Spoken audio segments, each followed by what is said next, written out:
Spéciale élection 2023. Les élections du 20 décembre 2023, selon les délais constitutionnels, après le quinquennat du président sortant Félix Tshisekedi.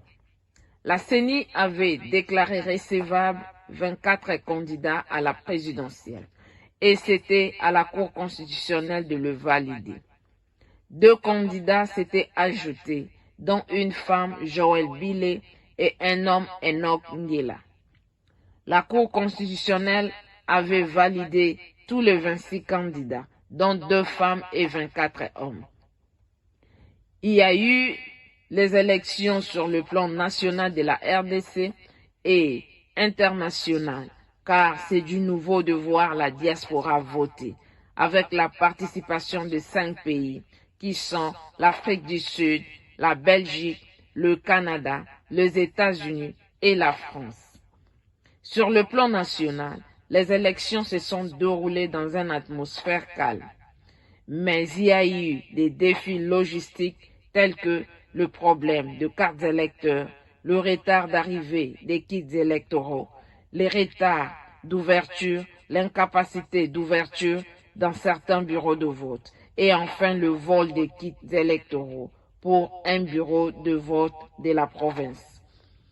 Ces vols de kits avaient poussé à la CENI dû travailler rapidement avant le 20 décembre afin de remplacer les kits volés et d'empêcher toute tentative de fraude.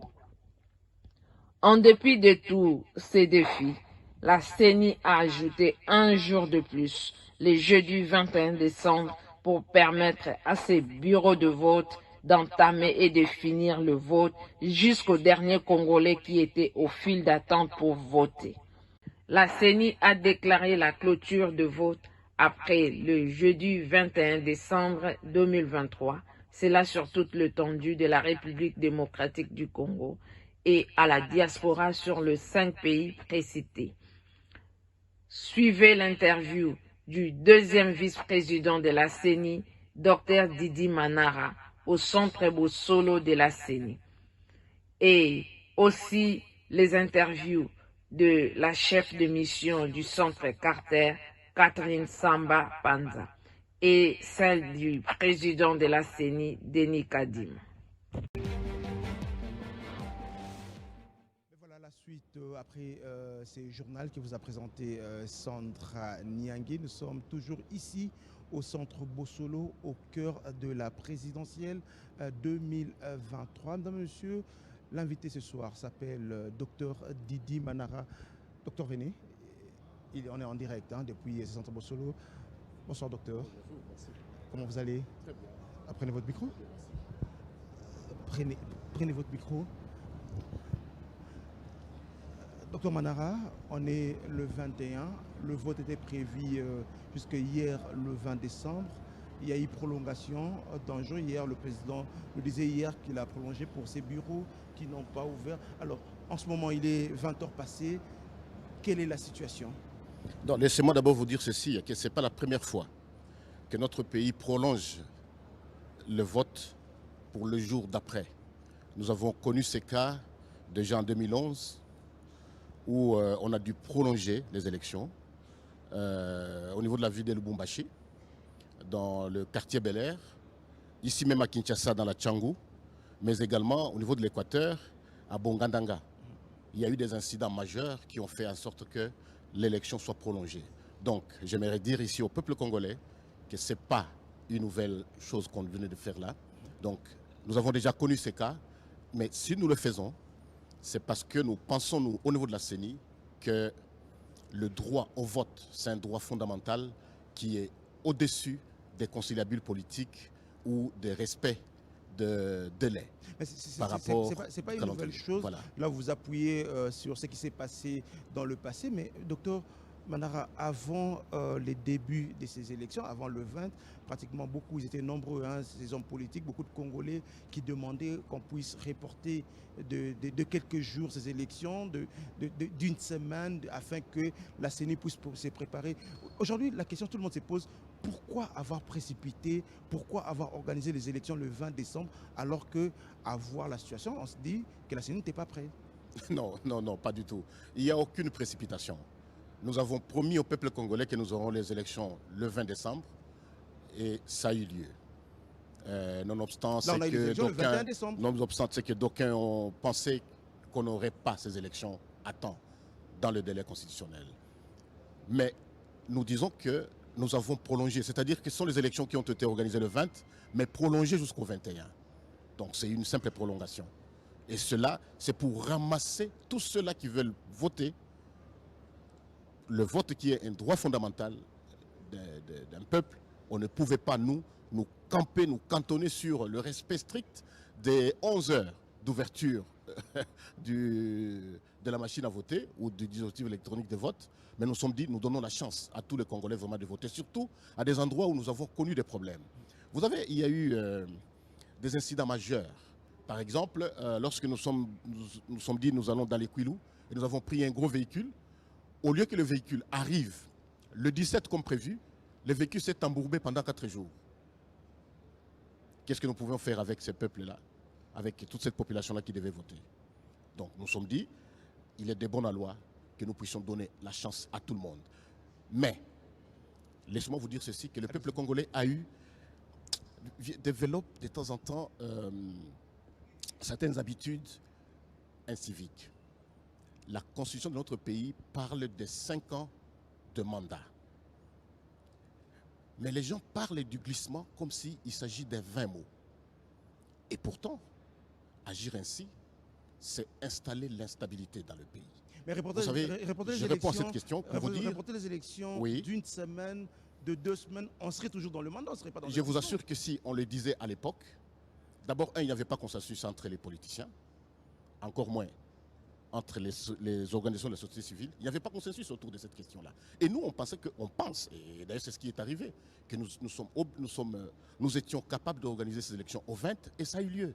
Et je vous dis ici que la prolongation de quelques heures, parce qu'un jour c'est 24 heures, hein, nous ne l'oublions pas, la prolongation de quelques heures n'en ferait en rien le fait que les élections aient lieu au 20 décembre. Alors, et ça a eu lieu, et c'est une fierté pour le peuple congolais, c'est la première fois qu'un calendrier est respecté de cette façon-là. Regardez, depuis que nous avons commencé à faire ce calendrier, voilà comment nous avons respecté, comment c'est beau le respect de ce calendrier. Alors, on est le 21, il est 21h moins les quarts. Oui. Est-ce que le vote s'est clôturé ou bien les gens continuent à voter? La dernière journée, c'est aujourd'hui. Donc nous disons que nous n'allons plus permettre à ce que d'autres bureaux de vote s'ouvrent demain, le 22. Mais là, les gens sont en train de voter. Aujourd'hui, les gens sont en train de voter. Et ceux qui sont en train de voter, ce sont ceux-là qui n'ont pas commencé à voter le 20. Vous avez compris? Parce que la loi électorale dit ceci. Lorsque vous avez ouvert votre bureau de vote, évidemment c'est 11 heures, mais si la file d'attente est encore là, vous permettez à ce que le tout dernier électeur puisse exprimer son vote. Et c'est ce que nous allons faire. Donc nous pouvons même aller jusqu'aux petites heures du matin, mais nous n'allons plus ouvrir d'autres bureaux de vote. Nous disons donc clairement que c'est terminé. Il n'y aura plus vote au 22. À quelle heure on va clôturer le vote en République démocratique du Congo? L'heure n'est pas fixée et on ne peut pas dire de cette façon, des choses de cette façon-là. On voit que vraiment vous êtes journaliste. Je vous dis ceci, que nous devons aller jusqu'à la fin de la file d'attente. Moi, je ne sais pas. Donc même si c'est à 4 h du matin, les gens vont continuer à voter jusqu'à 4 h du matin. Ils vont voter jusqu'à ce que le tout dernier puisse terminer à voter. Qui sommes-nous pour priver à cette personne-là de voter? Si la personne est sur la file d'attente, nous faisons quoi? Nous la laissons voter. Alors, il n'y a pas, c'est-à-dire au 22, il n'y aura plus d'autres bureaux de vote qui seront ouverts. C'est ça le principe. L'autre question, est-ce que toutes les provinces, tous les 26 provinces ont voté? À part les zones occupées par les M23 et autres, est-ce que les provinces, est-ce que tout le monde a voté? En tout cas, je peux vous dire que je vais parler ici en termes de taux d'ouverture des bureaux de vote. Nous sommes aujourd'hui, et ça, c'est une très bonne nouvelle pour le pays, nous sommes au-delà de 97% d'ouverture des bureaux de vote. Donc, nous nous entendons, nous, avoir un taux de participation assez appréciable. Vous voyez un peu comment il y avait engouement dans pratiquement tous les bureaux de vote, en commençant par ici, Kinshasa, et même dans les autres territoires nationaux. Donc, nous pensons, nous, que ces élections sont, en tout cas, à tout le moins exemplaires. À tout le moins. Parce que nous avons dit qu'au 20, nous aurons les élections. Les élections ont lieu. et de manière pacifique. Nous n'avons jamais connu ça au pays. Vous pouvez me compter le nombre de morts qu'il y a eu pendant ces élections? Moi, je connais des amis qui ont quitté le pays pensant qu'au 20, ça sera l'hécatombe. Moi, je viens de Matadi Kibala, de ce soir-là, Matadi Kibala. Tout est calme, chacun va à ses occupations. Et pourtant, nous avons élection dans ce pays. Quelle beauté! Vous êtes vice-président de la CENI. Oui. Permettez-moi de vous poser cette question. Hein. Vous Oui. avez assisté aux élections de 2006, Oui. 2011, 2018, 2023 aujourd'hui. Si vous êtes demandé de comparer les 4 cycles électoraux, Dans quel sens? Si vous voulez que je puisse comparer... du point de vue organisation. Du point de vue organisation, d'abord regardez dans la salle où nous sommes. Si vous voulez que je puisse comparer. Regardez la salle ici. C'est une salle au standard mondial. En tout cas, à mon avis, à moins que vous ayez un avis contraire. C'est maintenant là où, prenons la publication des résultats. Tous les Congolais vont suivre au pas à pas les résultats en direct. Et anciennement, ça ne se fait pas comme ça. Comment ça se faisait? La CENI travaillait les données dans les bureaux et les résultats tombaient de manière brutale. Comme ça. Il disait, voici, tel candidat a eu autant de voix. Vous n'avez même pas le temps de discuter. Mais ici, tout le monde verra comment les élections sont en train de se dérouler et comment la compilation des résultats se passe au jour le jour. Ça, c'est une autre innovation, n'est-ce pas? Il y en a plusieurs. Alors je voudrais Parce que vous voulez que je compare, s'il vous plaît. Allez-y. Parlons inclusion. À ne prendre que le nombre de candidats. Nous sommes à 100 000 candidats. 100 000. Dans d'autres pays, c'est l'électorat de tout un pays. Mais on n'a jamais connu ça. En 2018, c'est pratiquement le tiers. Parce que nous étions à plus ou moins 35 000 candidats. Là, nous sommes à 100 000. Ça veut dire que pour le même scrutin, le travail est grandiose, monumental. Mais puisque votre CENI, dans les mêmes conditions difficiles d'accessibilité, mêmes conditions difficiles de finances, mêmes conditions difficiles d'environnement, n'oubliez pas que nous sommes dans un pays en guerre, mais nous parvenons à organiser ces élections selon le calendrier que nous nous sommes fixés dans le délai constitutionnel et nous n'aurons pas ces glissements comme nous l'avons connu dans les cycles passés. Parce que même en 2016, on a eu un glissement de 2 ans. Vrai ou faux? Alors, je vous confirme ici que ces élections ici, ce sont les élections qu'on n'a jamais connues au pays et ce sont les meilleures. Alors, moi, je voudrais qu'on parle du point de vue organisation de ces élections. Comment vous répondez à tous ceux-là qui pensent, qui disent que ces élections sont les élections les plus chaotiques qui n'ont jamais existé? Je prends l'exemple de la dernière déclaration d'une mission d'observation, l'Église catholique, SCC et tout ça. J'ai lu également les rapports des partis et regroupements politiques de l'opposition. Moi j'ai dit, mais ce sont des rapports précipités, très précipités. Comment voulez-vous faire un rapport, donner des appréciations, alors que nous n'étions qu'au début du processus de vote? C'est comme s'il y a une petite incompréhension. Alors ces rapports-là, pour moi, j'ai trouvé des rapports précipités et même sentimentaux. Parce qu'aujourd'hui, ils ne peuvent plus dire de la même chose. Si l'Église catholique a dit que nous étions à 43% des taux de participation, mais aujourd'hui, d'ouverture des bureaux, aujourd'hui, je vous dis, nous sommes à plus de 97%. Vous voyez que ce n'est pas bon de donner des rapports comme ça précipités au risque d'être contredits par les événements, par les faits. C'est ce qui est arrivé. Maintenant, aujourd'hui, le peuple congolais attend les résultats. Le peuple congolais n'attend plus le vote parce que le vote est fini. Alors, nous attendons tous les résultats. Et je vous confirme ici. Oui. Avant de parler des résultats, je vais vous laisser confirmer, oui. Mais avant de parler, je voudrais que vous réagissez. 5 candidats sur le 26 ont demandé qu'on puisse réorganiser les élections. J'ai aussi entendu ça. Maintenant que nous avons affiché les résultats bureau de vote par bureau de vote, pour moi, je pense peut-être qu'ils ont déjà vu les tendances et qu'ils se voient non partants. Tout simplement. Je ne vois pas d'autre raison. Est-ce que la CENI peut accéder à cette demande? Non, impossible. Comment ça? Le vote a eu lieu partout au pays. Les tendances sont là. Ils disaient que nous n'allions pas afficher les résultats bureau de vote par bureau de vote. Maintenant que nous le faisons. Et ils remarquent que peut-être, je suis en train de dire dans le conditionnel, peut-être qu'ils ont vu que selon les tendances, ils ne sont plus partants. Oh non, non, nous devons réorganiser. Non, ce n'est plus possible. Ce n'est plus possible. Le peuple congolais attend ces nouveaux dirigeants. Et nous pensons, nous, que à la veille de l'année 2024, que nous puissions fêter avec nos nouveaux dirigeants. Alors, à la veille de l'année 2024, nous puissions fêter avec nos dirigeants les résultats, la compilation. Après ce soir, minuit, quand on clôture le vote, qu'est-ce qui se passe après? Qu'est-ce qui va arriver après? Comment ça va se passer? La compilation s'est faite déjà.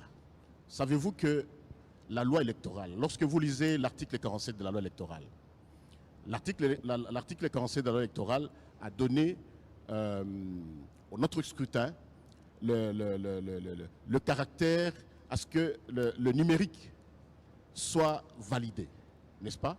Donc c'est le caractère exhaustif de notre scrutin. C'est-à-dire que nous pouvions avoir la compilation par voie électronique, mais également par le bulletin secret. D'accord. Et nous sommes en train de le faire. Et je crois que d'ici là, comme je vous ai dit, la compilation est en cours. Ça s'est fait au niveau du bureau de vote, ça s'est fait au niveau des CELSER et ça remonte même jusqu'au niveau du secrétaire exécutif national. Et à ce moment-là, la plénière va se prononcer et nous verrons les résultats défiler ici. Alors, demain le 22. D'accord. C'est quoi la suite? Qu'est-ce qu'on fait demain? La compilation, c'est quoi demain? Nous recevons les plis, nous continuons la compilation et nous commençons à publier les résultats. Nous commençons à publier les résultats province par province. Nous pouvons même descendre territoire par territoire pour que le peuple congolais sente que... Parce que le peuple congolais exige qu'il y ait transparence. Nous voulons vraiment passer à cette transparence dans la compilation des résultats et nous voulons vraiment montrer au peuple congolais, voici les tendances. Et nous pensons, en agissant ainsi, nous allons minimiser vraiment sensiblement les velléités des fauteurs de troubles. Donc, on retient qu'à partir de demain, on commence à voir la compilation ici. On va faire vivre aux gens cette compilation en direct. Donc, demain, on commence tout. Nous commençons la compilation demain. Et je vous dis ici, par exemple, qu'au niveau de ces centres, nous avons prévu même des bureaux pour les candidats présidents de la République. Donc, même les candidats présidents ont des bureaux ici. Donc, ils viendront également suivre ce qui se passe. Les journalistes que vous êtes, vous avez de la place ici. Les observateurs, ils auront de la place. Nous tous, nous allons vivre. Le peuple congolais va suivre. Donc, nous passons à la phase de la compilation des résultats et de l'exhibition de ces résultats pour que personne n'en ignore. Monsieur Dr Manara, le premier tendance, c'est quand qu'on pourra savoir réellement que tel est élu? C'est quand? On peut combien de jours à peu près? Vous avez parlé si bas que je n'ai pas bien compris. J'ai dit, si on commence demain, oui, la compilation, le premier tendance, c'est quand qu'on pourra savoir à peu près qui est élu président de la République? Ça, c'est une question un peu difficile. Hein. On ne sait jamais parce que lorsque, par exemple, au niveau de la diaspora, je crois que toute la diaspora sait qui a été élu comme candidat président de la République. Toute la diaspora, parce qu'on a affiché.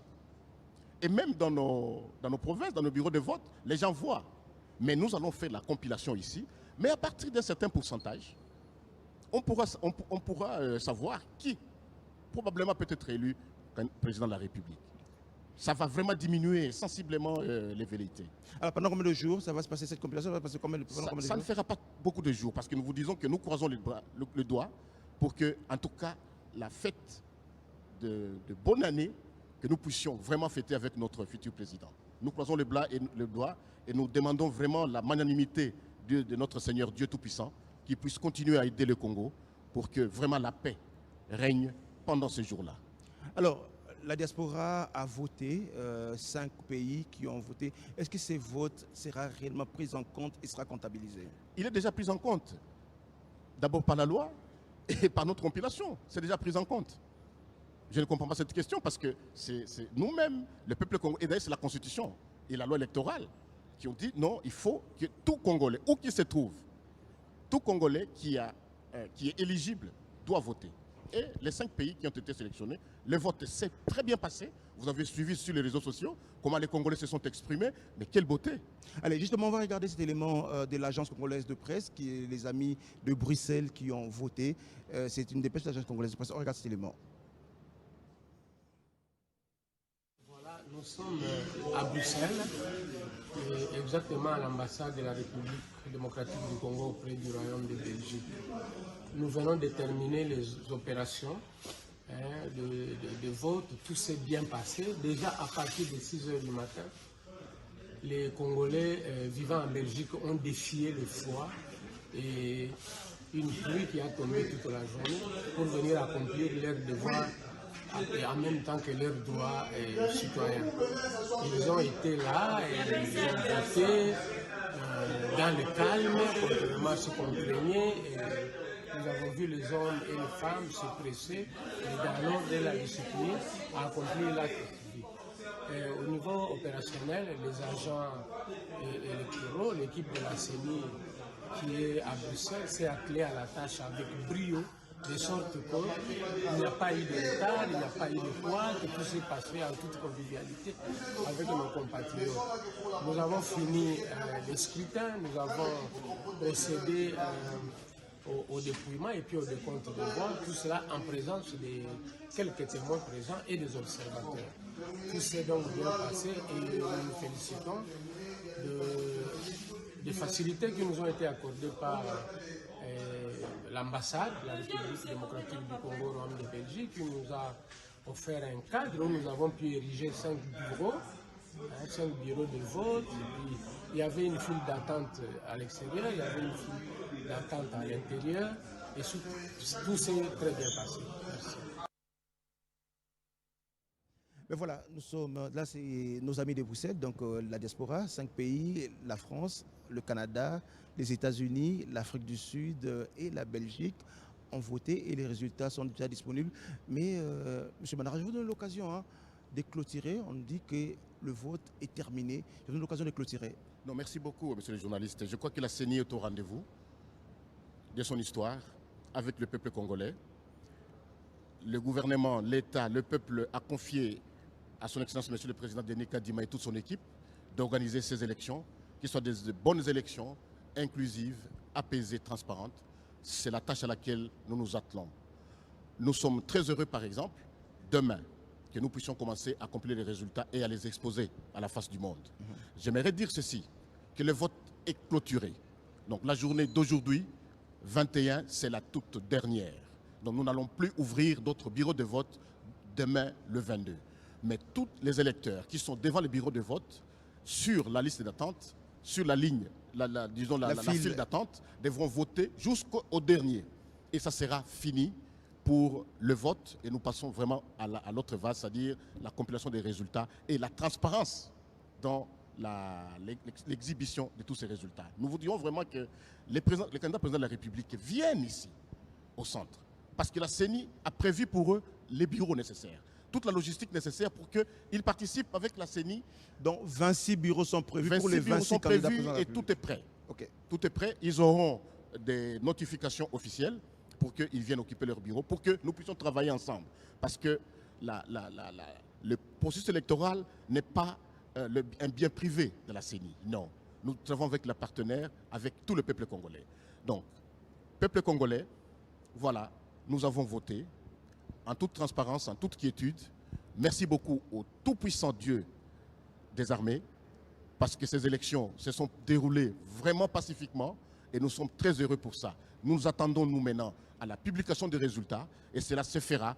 Nous croisons le doigt à la fin de cette année pour qu'en 2024, en tout cas, la prestation de serment de notre futur président se fasse devant l'histoire, devant le monde et en toute quiétude. Donc le candidat président de la République, les désirés pourront venir assister à la compilation. Le bureau sont prévus, mais à part les candidats présidents de la République, qui auront droit d'assister à la compilation ici au centre Bossolo? En tout cas, toutes les couches qui sont retenues, c'est-à-dire la presse, c'est-à-dire les médias. Il y a des médias qui ont été accrédités. Il y a les observateurs. Il y a les candidats présidents de la République, parce qu'on ne pouvait pas inviter les candidats députés nationaux et provinciaux ou communaux, parce qu'on n'aurait pas de place ici, mais au moins ils sont représentés par les candidats présidents de la République. Donc nous appelons vraiment toutes ces couches à venir voir, parce que vraiment nous pensons que la candidature, disons l'élection présidentielle, c'est l'élection majeure, et que si ça capote à ce niveau, ça risque d'amener des troubles au pays. Mais nous ne pensons pas que cela aura lieu. Qu'ils viennent pour voir comment nous compilons. Parce que c'est eux qui demandaient la transparence. Évidemment, la transparence est là. Voyez un peu cette salle, quelle beauté. C'est une innovation. Nous pensons que ceux qui viendront après nous puissent aussi améliorer, aller de l'avant. Et parce que nous avions promis, le président Denis Kadima a promis une CENI au standard mondial. Voici Un exemple. Et d'ailleurs, regarde, on voit derrière nous, hein, les tableaux affichent 0,000, donc tout le monde est à 0%. On va nous montrer ces tableaux, 0,0. Donc à partir de demain, voilà ce tableau qui est là, tout le monde à 0%. C'est à partir de demain qu'on va voir comment ça va commencer à bouger. Réellement, tout le monde n'est pas à 0%. 0% parce qu'on n'a pas encore On n'a pas encore commencé la compilation, exactement. Affiché, mais je vous assure qu'il y a déjà des décalages énormes entre candidats. On va pas annoncer. On attend demain. Allez, là, monsieur, vous pourrez vivre en direct cette compilation ici à partir du centre Bossolo et à la télévision nationale. Nous serons permanents pour faire vivre minute après minute, seconde après seconde, toute la compilation jusqu'à l'annonce finale. Cette annonce qui pourra intervenir peut-être avant les 31 décembre. Nous croisons les doigts pour que ça ait lieu au plus tard le 31 décembre. Monsieur le Président, je vais vous laisser aller vous reposer parce que demain, le grand travail va commencer. Je vous donne l'occasion de vous adresser à tous les Congolais qui sont là, qui vous avez regardé. On va se lever pour terminer ça. Je vous donne l'occasion. Allez, vous allez vous adresser à tous les Congolais. Donc, c'est terminé pour ce soir. Ok, peuple congolais, merci beaucoup. Hein, et je profite de cette occasion pour vous transmettre les salutations de son Excellence Denis Kadima, président de la CENI. La CENI vous a promis les élections au 20 décembre. Ça a eu lieu. Nous remercions le Tout-Puissant, Dieu des armées, qui a fait en sorte que ces élections se passent en toute quiétude. Maintenant, nous allons passer à l'étape suivante, c'est-à-dire la compilation des résultats, pour qu'au finish, c'est-à-dire d'ici 31 décembre, pour que nous ayons ces élections. J'aimerais encore dire ceci, que nous avons fini, nous avons clôturé avec ces élections aujourd'hui et que demain, nous n'ouvrirons plus de bureaux de vote. Donc, ceux qui ont voté, nous les remercions énormément. Et ceux qui n'ont pas pu le faire, il n'y a pas de problème. C'est notre loi. La loi n'exige pas aux Congolais vraiment de voter. En tout cas, merci beaucoup et à bientôt. Tous ceux qui sont accrédités au centre Bossolo, à partir de demain, votre macaron, on vous attend ici. On va commencer la compilation en direct. Journalistes, témoins, observateurs. Demain, c'est à quelle heure qu'ouvre le centre? J'aimerais insister, il faut avoir un macaron. Il faut vraiment être accrédité pour venir ici. Parce que sinon, ça sera de la pagaille et nous n'aimerons pas ça. Donc, la police nationale est là pour sécuriser les lieux. Donc, j'insiste également pour les candidats présidents de la République. Il y en a qui ont été déjà contactés par téléphone, mais d'autres. En tout cas, il y aura des correspondances officielles qui leur seront adressées. L'heure, elle sera précisée. Je crois que nous passerons par la presse. D'accord. Allez, mesdames et messieurs, on a fini. Rendez-vous demain, 22 décembre 2023 pour le début de la compilation. Et ça sera en direct sur la télévision nationale. Pour la première fois, on vivra la compilation, les résultats en direct. Rendez-vous demain. Allez, prenez rendez-vous au cœur du présidentiel, au cœur de la présidentielle 2023. Merci et bonsoir chez vous. Merci.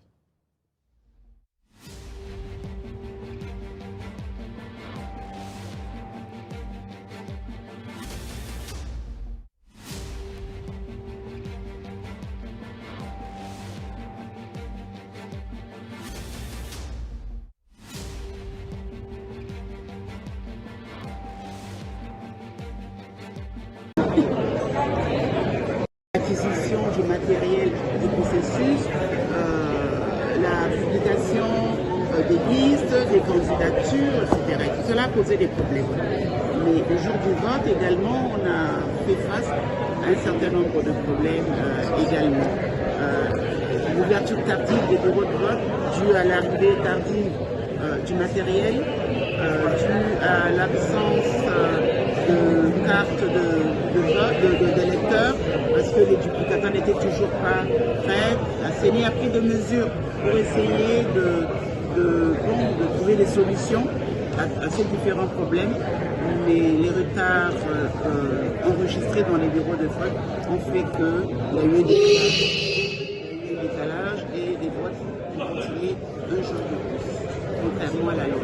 Cela peut entamer la crédibilité de tout le processus électoral? Pas forcément. Je pense qu'en République démocratique du Congo, vous avez déjà connu ça. En 2018, il y a eu un petit décalage de un jour. C'est quand ça va au-delà que ça pose problème. Mais regardez comment les Congolais étaient un jour de plus, contrairement à la loi. Cela peut entamer la crédibilité de tout le processus électoral? Pas forcément, je pense qu'en République démocratique du Congo, vous avez déjà connu ça. Hein. En 2018, il y a eu un petit décalage de 1 jour. C'est quand ça va au-delà que ça pose problème. Mais regardez comment les Congolais étaient contents de voter. Donc maintenant, voilà. Les votes vont continuer 1 jour de plus, contrairement à la loi. Cela peut entamer la crédibilité de tout le processus électoral? Pas forcément. Je pense qu'en République démocratique du Congo, vous avez déjà connu ça. Hein. En 2018, il y a eu un petit décalage de 1 jour. C'est quand ça va au-delà que ça pose problème. Mais regardez comment les Congolais étaient contents de voter. Donc maintenant, voilà. Merci beaucoup. Merci beaucoup. Dans un processus électoral comme celui-ci, les difficultés s'appliquent à travers tout le pays, parce que vous savez, notre pays a quasiment les mêmes caractéristiques en termes d'infrastructures.